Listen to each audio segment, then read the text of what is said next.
another day. We're down to the last 1,500 acres to plant on the farm. Thing is, we're gonna run out of seed before we run out of acres. We might have a little bit of chem fallow, so technically we won't plant the entire farm, but we will plant 95% of it. So that's the biggest we've ever had. Gotta start this girl up, girl. Get some press wheels, bring it over, because leg arms air drill press wheel bearings out. Figures.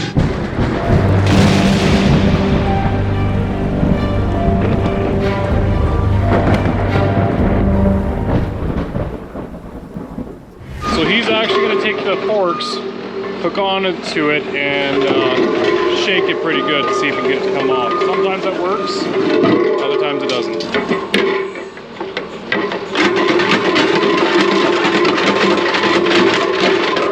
It was worth a try. Looks like we're gonna have to cut it. Awesome. Love doing those.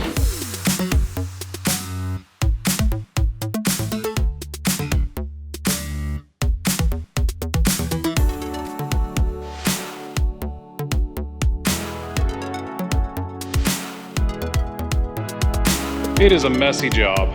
Unfortunately, that is the only way we have been able to get those things off. When they are that seized on there, it is what it is. Sometimes you just gotta take out the torch or the plasma cutter. In fact, our plasma cutter is having some issues, so I decided to bring out the torch, which did okay. But one thing I do need to check, I'm pretty sure the pillow block is good on that. It didn't destroy that, which is good. But let's see. There we go. There's the bearing right there. Okay, so we have a good bearing. Just need to take that pillow block, clean it up a little bit where the grease zerks go, install the new bearing, take a sanding disc and clean up that 1.5-inch shaft for the bearing, put anti-seize on it, slide the bearing on, slide on that pipe that I just cut off from the wheel, slide that on, and then put the wheel back on and weld it all up.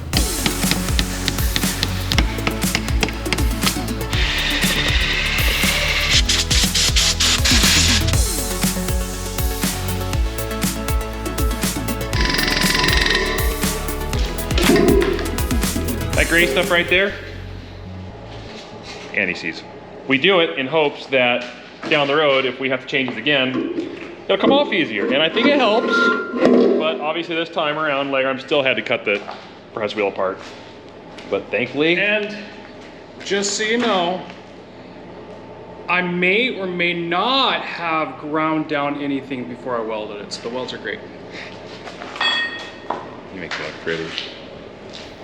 Oh well, that's okay.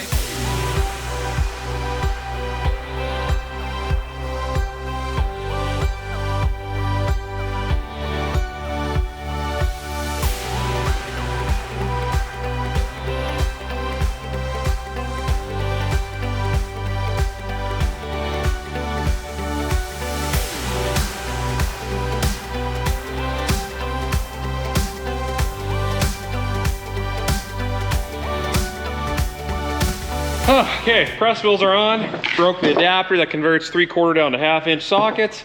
The reason we were using this is because this is a thinner walled socket, which fit on there. The other big sockets don't, but that's okay.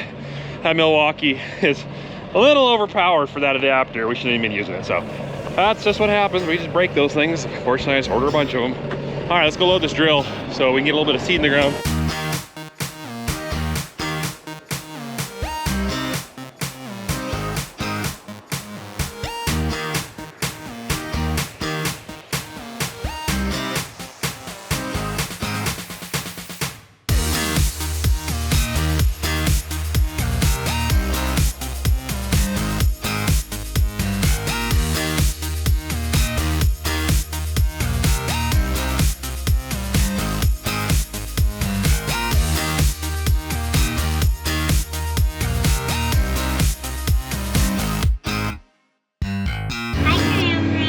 See you guys? Yeah. Are you guys in the big tractor? Yeah.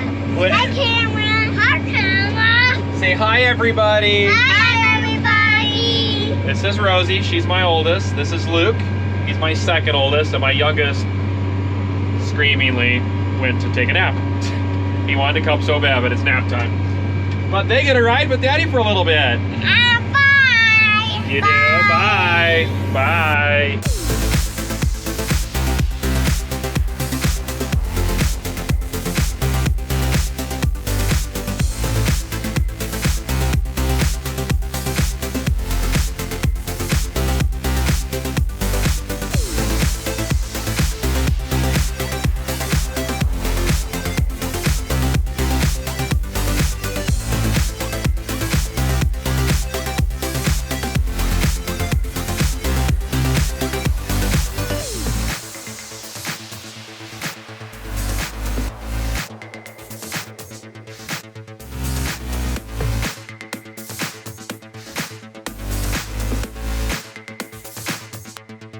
I was plowing along and then there come a obstacle, actually two.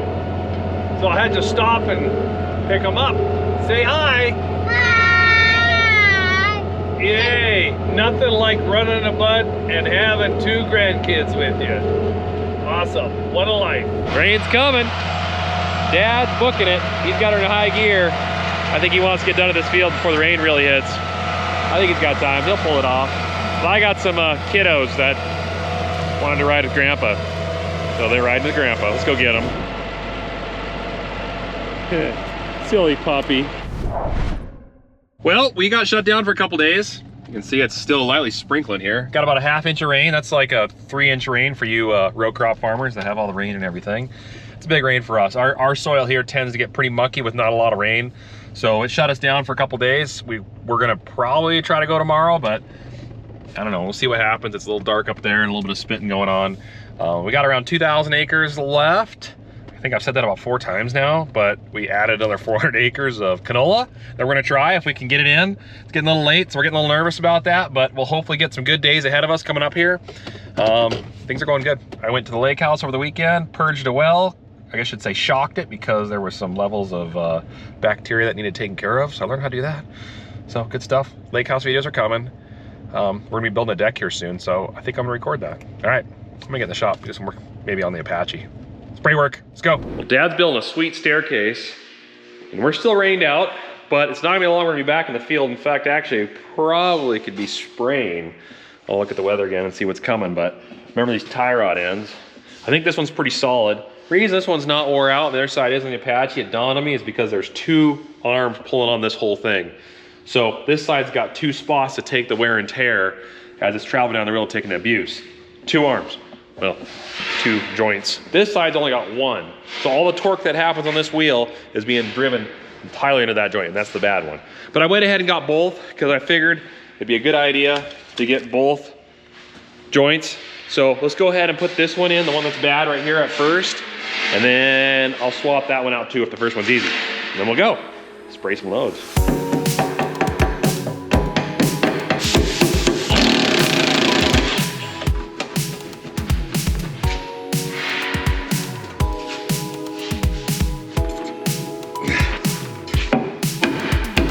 I think I'm gonna pull the other side off. I got the joints. It's just taken apart. This side, it seems tight, but I've got them. Might as well do it. And I think it's gonna be easier to put this in the vise, this tie rod, and change them both, get the alignment just right, and then put it back up in, I think. Let's take this one off.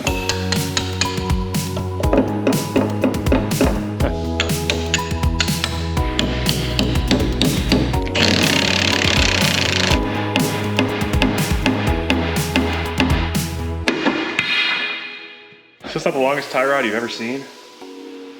Wow, thing's huge. It was due.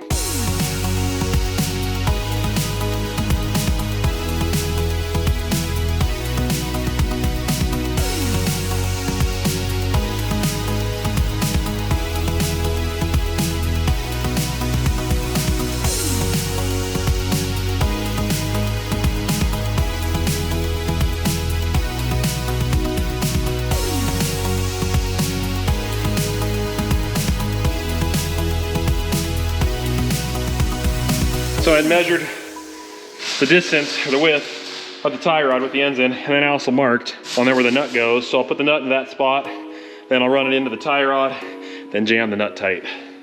but I gotta do the other side too. But let's put the nut on, see if it fits.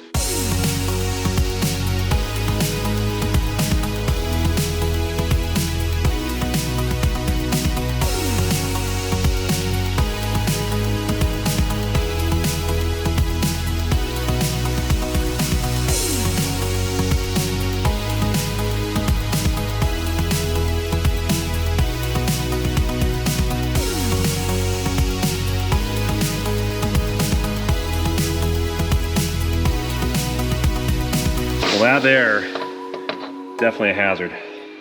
That thing, if it would have come apart going down the road, there'd been nothing holding this tire in alignment. And then that wheel would have turned, and who knows what would have happened. This side's got double. You got a cylinder and a tire on it, so it's locked. But both ends are changed, both ends are tight. You guys watched me do it, so sure did it right. Popped right in just fine. Alignment looks good. I'm thinking I might get everything outside. Go spray a load out. Well, I think I probably better stop because that's coming this way. Don't want to wash the spray that I just put down off. Well, I got a load out. That's good. That's good. Found out the neighbor's seeding right now. That's good too. It's bad that we're not. We'll fix that tomorrow. Going home.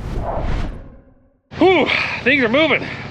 Both buds are up and about. Leg arms pressure washing his off, making it looking all pretty for the camera. That's what we do. Dad's getting fuel over here with his. I got a bunch of fertilizer. I found out the truck didn't have as much seed in it as I thought, so I got to treat some seed. But we're getting there. Won't be long. We'll get in the field and get this done.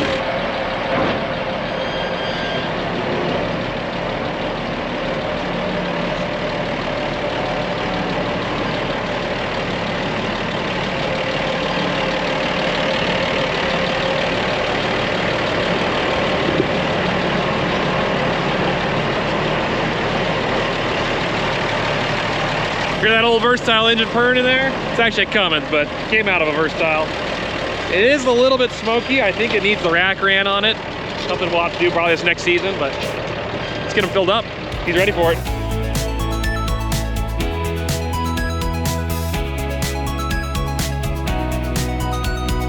That's it. That's all the barley. That's it.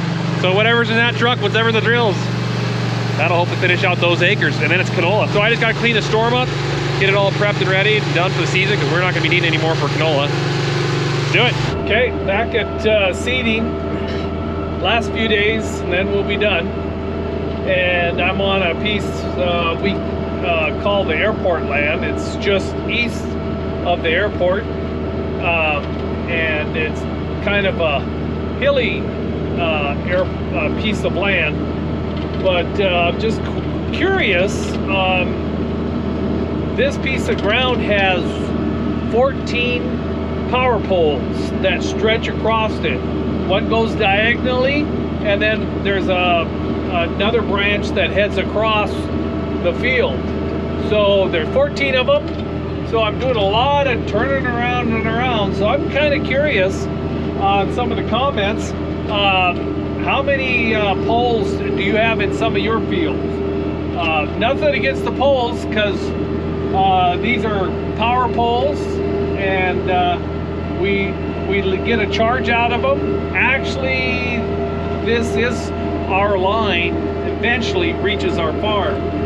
So I don't find, just because I have to farm around them like this, I don't find it revolting, because it not only serves us, but it also powers other farms out farther.